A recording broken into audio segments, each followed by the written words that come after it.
조용한 시골 마을. 낡은 초가지붕 아래 작은 집. 해질 무렵이면 마당에는 노란 감꽃이 흩날리고 정자에는 바람이 머문다. 그 속에 조용히 살아가는 노부부가 있다. 이름은 철수와 순애. 결혼한 지 47년째다.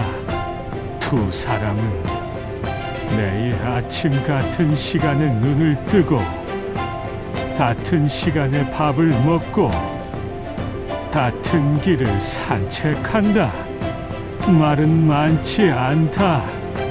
어쩌면 이제는 말 없이도 서로를 이해하는 사이가 된 건지도 모른다. 순애는 매일 아침 김을 말리고 철수는 밭에 나가 땅을 고른다. 그리고 점심때가 되면 나란히 앉아 고요하게 식사를 한다. 된장국이 조금 짜네. 철수가 한마디 하면 순애는 조용히 웃는다. 내일은 덜 짧게. 서로를 나무라지 않는다. 다만 조용히 받아들이고 다음 날을 준비한다. 마을 사람들은 두 사람을 부러워한다. 나이 들도록 함께 있는 부부. 그것만으로도 충분히 아름다워 보이기 때문이다. 그러나 겉보기엔 평온한 이 노부부의 마음 속엔 말하지 못한 지난날의 상처가 남아 있었다.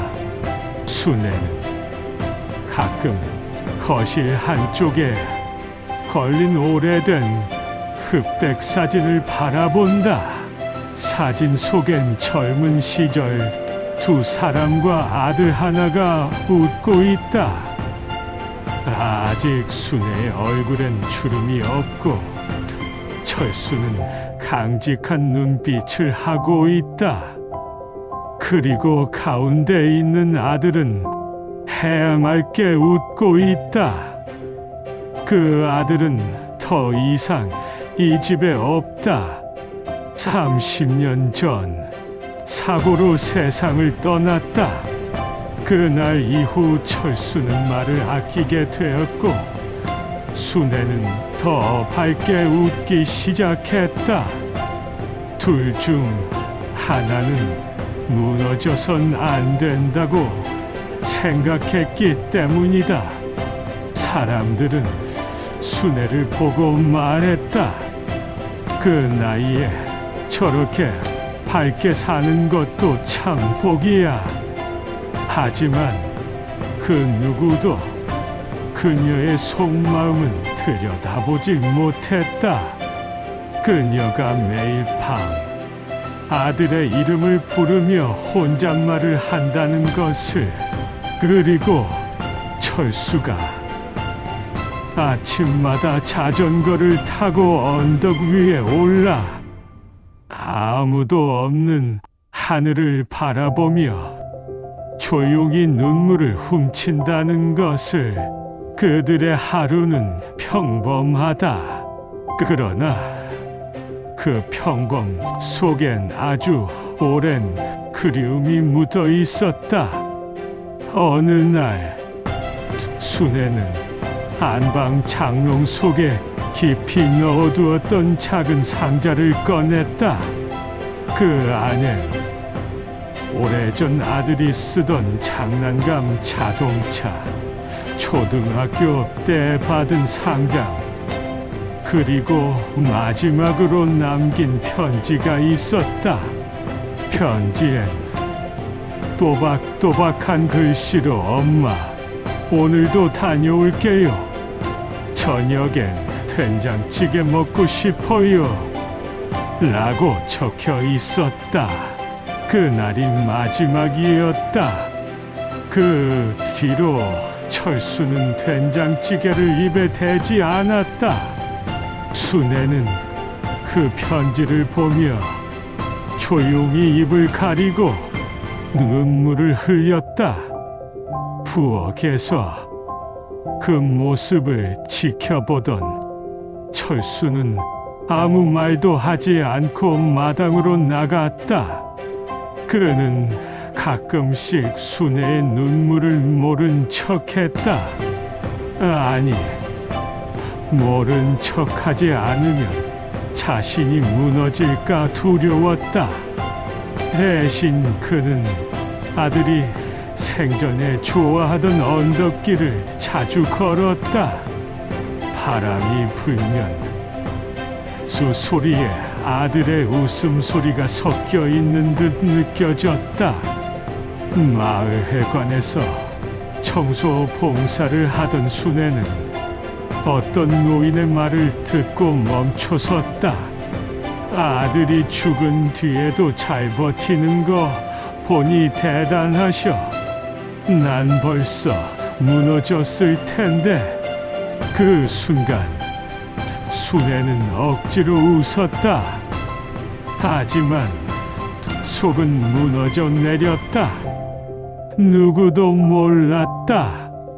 그녀는 매년 아들 생일이면 몰래 시외버스를 타고 혼자 교회 묘지에 다녀온다는 것을 아무 말도 하지 않은 채 돌아와선 아무 일도 없던 듯 밥을 치었다. 철수는 알고 있었지만 끝내 묻지 않았다. 그도 자신만의 방식으로 그리워하고 있었기 때문이다. 밤이면 두 사람은 같은 침대에서 등을 맞댄 채 누웠다. 순애는 가끔 여보, 잠들었어요? 라고 물었지만 철수는 대답하지 않았다. 순애도 더는 묻지 않았다. 그렇게 두 사람은 서로의 슬픔에 말을 얹지 않았다. 마치 그 아픔이 서로를 연결해주는 유일한 끈이라도 되는 것처럼 그날 밤 철수는 책장 깊숙이 넣어둔 노트를 꺼냈다. 거기엔 안에 몰래 적어둔 짧은 문장들이 남겨져 있었다. 아들 사고 후로 그는 말보다 글로 감정을 정리했다. 한 장엔 이렇게 쓰여 있었다. 그날 아침 괜히 화내지 말걸. 마지막이 될 줄은 몰랐다. 또 다른 장엔 순애가 웃지 않는다. 나는 계속 숨는다. 그의 글씨는 떨렸고 잉크 자국엔 번진 자국이 남아 있었다. 철수는 노트를 덮고 작은 한숨을 내쉬었다. 다음 날 순애는 텃밭을 다듬으며 묻지도 않은 말을 꺼냈다. 그날 당신이 아들한테 했던 말 나도 들었어요. 왜 그런 말 했어요? 철수는 잠시 멈칫했다. 순애의 눈은 붉게 충혈되어 있었지만 목소리는 담담했다. 그 말이 마지막이었잖아요. 철수는 말없이 땅만 바라봤다. 시간이 멈춘 듯 정적이 흘렀고 그 정적 속에서 두 사람의 심장 소리만 울리는 듯했다. 그땐 몰랐어. 그렇게 될 줄 몰랐어. 철수의 목소리는 마치 무너진 툭처럼 갈라졌다. 순애는 삽을 내려놓고 그를 바라봤다. 우리가 함께 사는 게 아직도 맞는 일일까요? 그녀의 물음에 철수는 고개를 들었다. 우리 아들, 우리 둘 다 같은 죄책감에 갇혀 있는 거야. 하지만 나는 이 집이 당신이 아들이 떠난 후에도 남아 있어줘서 고마워. 그 말에 순애는 눈을 떴다. 처음이었다.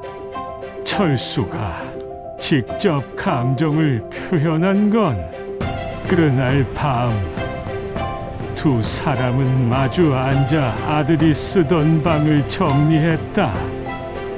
먼지가 쌓인 책상, 벽에 걸린 가족 사진, 그리고 아직도 서랍 속에 있던 작은 손목 시계. 모든 게 멈춘 듯 그대로였다. 이 방 비워도 될까? 철수가 조심스레 묻자 순애는 고개를 저었다. 아니, 그대로 두자. 우리 아들이 돌아올 곳이니까. 철수는 눈을 감았다. 돌아오지 않을 걸 알지만 그녀의 그 말은 마음을 녹였다. 며칠 후 마을의 작고 오래된 사진관이 문을 열었다. 순애는 지나가다 유리창 너머로 오래된 가족 사진들을 바라보다 발걸음을 멈췄다. 그중 한 장이 눈에 들어왔다. 세월이 흐른 듯한 흑백 사진 속에서 아버지가 딸의 어깨를 감싸 안고 웃고 있었다. 순간 순애의 눈가에 눈물이 맺혔다. 집으로 돌아온 그녀는 아들 방으로 들어가 철수가 정리해둔 사진 앨범을 꺼냈다. 저 페이지엔 젊은 시절의 부부가 나란히 서 있었다. 순애는 조용히 손끝으로 사진을 쓰다듬었다. 그날 밤 순애는 먼저 철수에게 말했다. 나도 잘못했어. 아들에게 너무 엄격했어. 더 안아주고 더 말해줬어야 했는데. 철수는 아무 말 없이 그녀의 손을 잡았다. 그 따뜻한 온기에 순애는 처음으로 소리 내어 울었다. 두 사람은 그렇게 오래된 오해와 침묵을 녹이기 시작했다. 다음 날 철수는 오래된 서랍을 뒤져 낡은 테이프 하나를 꺼냈다. 아들이 어릴 때 가족 캠코더로 찍은 영상이었다. 화면 속 아들은 나당에서 강아지를 안고 웃고 있었고 순애는 넘어지지 말라며 소리쳤다. 영상이 끝나고 정적이 흐르자 순애가 중얼거렸다. 우리 아들 그렇게 잘 웃었는데. 철수는 그녀를 바라보며 말했다. 순애야, 우리 다시 사진 한 장 찍자. 아들과 함께 찍었던 그 자리에서 우리 둘만이라도. 순애는 고개를 끄덕였다. 그것이 그로운 시작이 될지도 모른다는 희망이 그녀의 눈빛에 비쳤다. 그리고 철수는 작은 용기를 품고 말했다. 혹시 우리 손편지 써볼래? 아들한테 각자 마음 담아서. 순애는 말없이 종이를 꺼냈다. 펜을 잡은 손이 떨렸지만 그녀는 천천히 글을 써내려갔다. 보고 싶다. 우리 아들. 며칠 뒤 철수는 편지를 들고 우체국 앞에 멈춰섰다. 하얀 봉투 위에 아들, 내가 어디에 있든이라고 적힌 주소 없는 편지였다. 그는 망설이다가 우체통에 천천히 넣었다. 돌아오는 길, 순애가 기다리고 있었다. 그녀는 말없이 그의 손을 잡고 함께 집으로 걸었다. 그날 밤 거실에는 두 사람이 나란히 앉아 과거의 이야기를 조용히 나누는 풍경이 펼쳐졌다. 순애는 처음으로 철수에게 말했다. 나 사실 아들 떠난 날 마음 한켠이 무너졌었어. 겉으론 괜찮은 척했지만 매일 울었어. 철수는 고개를 끄덕이며 속삭였다. 나도 매년 생일마다 내 케이크 만들었어.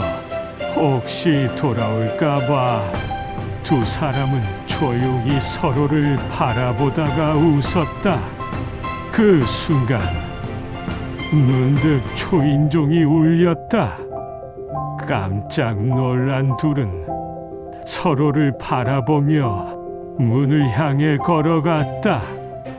현관문을 열자 한 소년이 택배를 전해주며 말했다.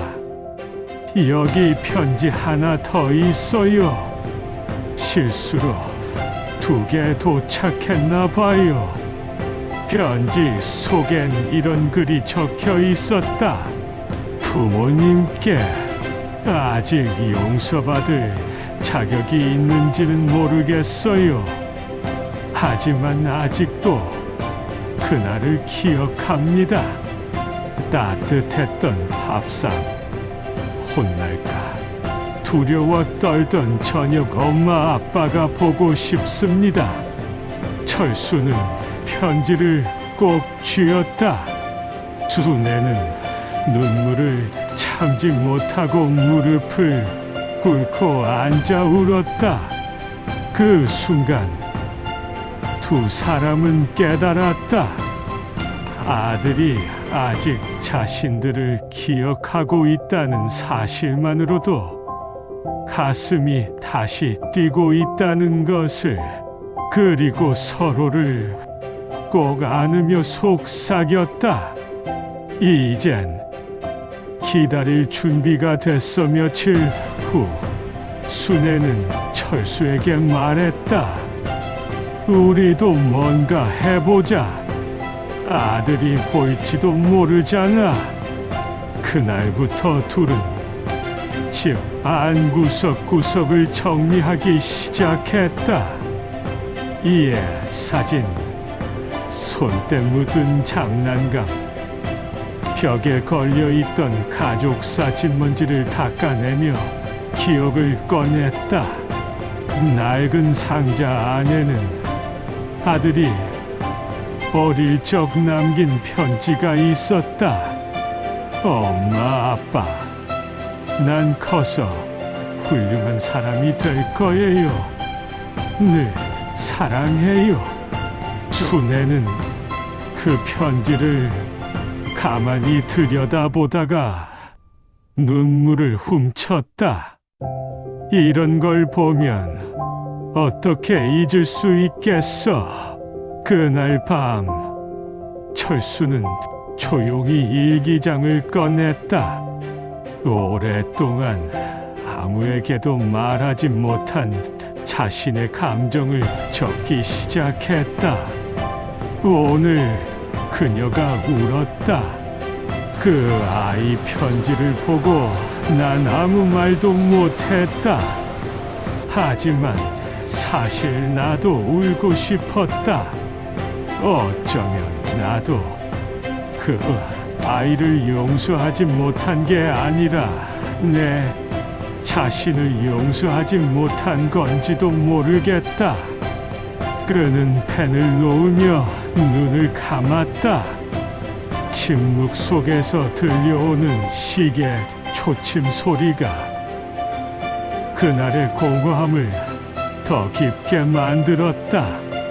다음 날 동네 작은 카페에서 라디오 방송이 흘러나왔다.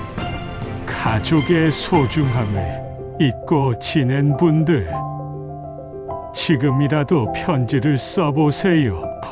그 말의 순애는 철수를 바라봤고 그는 조용히 고개를 끄덕였다. 그날 저녁 둘은 각자 아들에게 편지를 썼다. 하나는 엄마가 미안하다는 이야기였고 다른 하나는 늘 기다리고 있다는 아버지의 고백이었다. 편지 봉투엔 아무 주소도 적지 않았다. 단지 마음속에서 쓰여진 도착하지 않아도 전해질 편지였다. 그들은 알 수 있었다. 지금도 아이를 사랑하고 있으며 그 마음은 단 한 번도 멈춘 적이 없다는 것을. 편지를 쓴 다음 날 순애는 마을회관에서 열린 글쓰기 수업에 참석했다. 교사는 말했다. 마음을 담은 글은 누군가의 위로가 됩니다. 그 말에 순애는 망설이다가 용기를 내 손을 들었다. 아들에게 쓴 편지가 있어요. 읽어도 될까요? 순간 회관이 조용해졌다.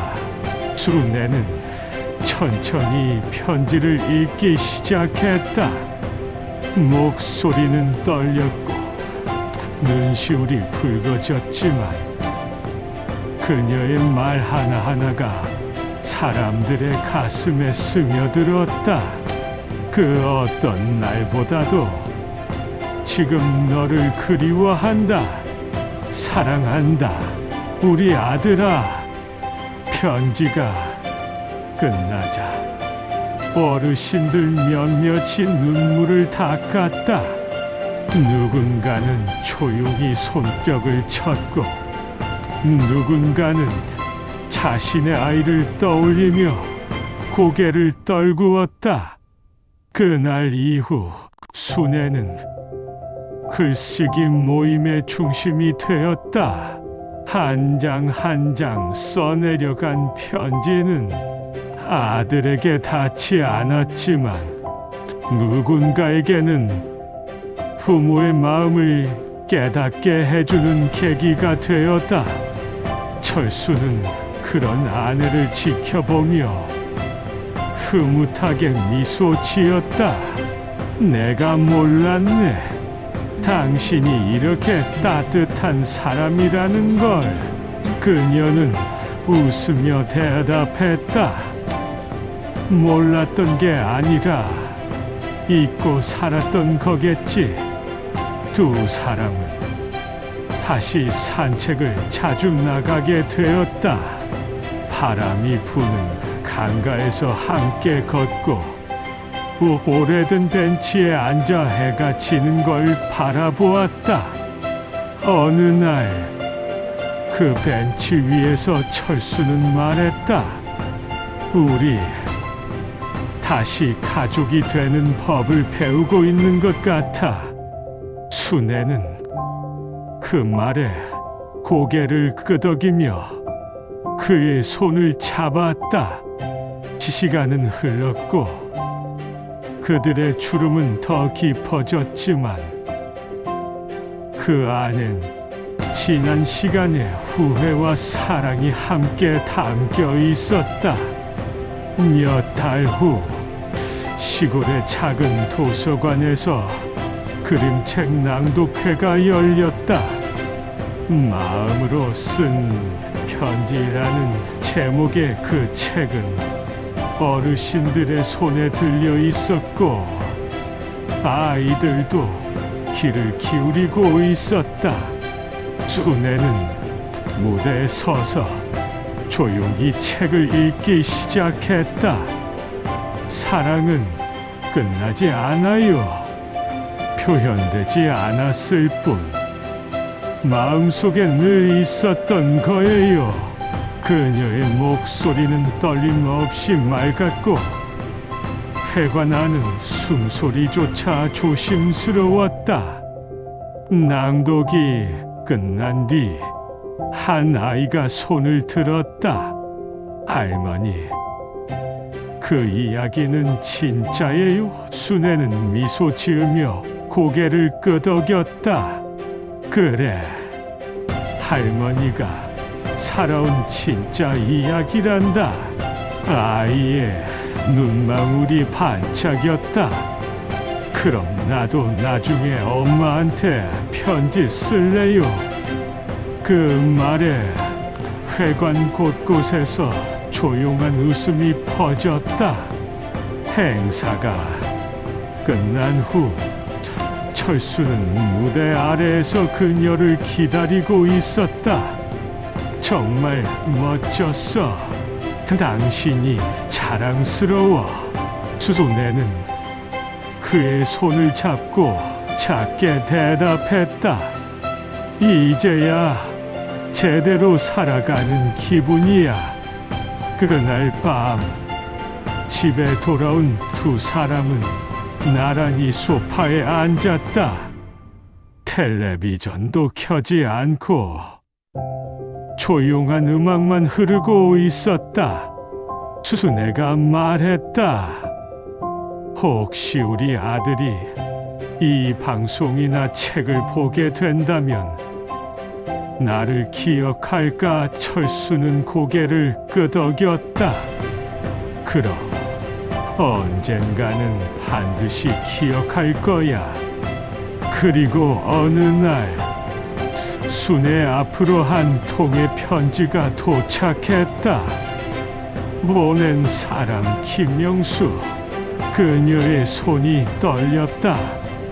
봉투를 열자 단정한 글씨가 눈에 들어왔다. 엄마, 많이 늦었죠? 당신이 전한 이야기들을 듣고 나서야 용기를 낼 수 있었어요. 미안하고 정말 보고 싶어요. 순애는 편지를 가슴에 품고 하염없이 눈물을 흘렸다. 그녀는 떨리는 손으로 종이에 글을 적었다. 보고 싶었어. 사랑해. 언제든 돌아와줘. 다음 날 철수와 함께 버스터미널로 향했다. 오랜만에 화장도 하고 가방 안에는 아들에게 줄 작은 선물이 들어있었다.